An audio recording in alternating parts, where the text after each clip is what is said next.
Today I'm going to be reviewing these Yochoice LED string lights. And these are going to look like the vintage string lights, like the ones that you used to have back in the day probably. I know I did.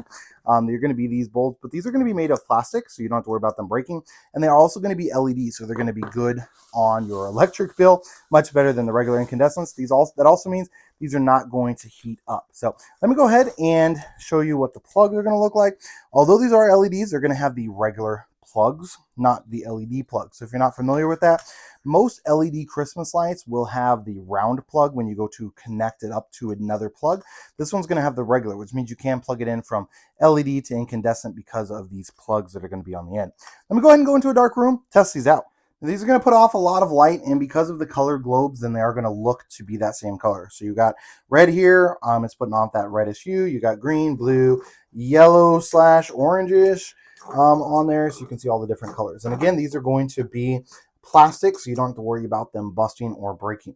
I really do love the look of these lights. Like, it really brings me back to my childhood, as we used to decorate with these a lot when I was growing up. These are going to have clips on each of these bulbs as well, you can see here. So you could easily hang these large bulbs, say on a gutter outside or something along those lines. Maybe if you're just hanging them up around the house, they would work for that as well. Now, these are going to be pretty heavy. This is a long set. I think it said 75 foot or 100 foot. But these are going to be heavy just because of the size of the cord and the size of the bulbs. Going to be much heavier than traditional LED Christmas lights.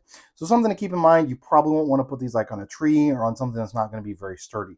You will want to make sure, if you're hanging them up inside, make sure you have them hooked to something that actually can handle a little bit of weight, especially if you're crossing big spans. But overall, love the way that these are going to look. And the fact that they're LED is a nice feature as well.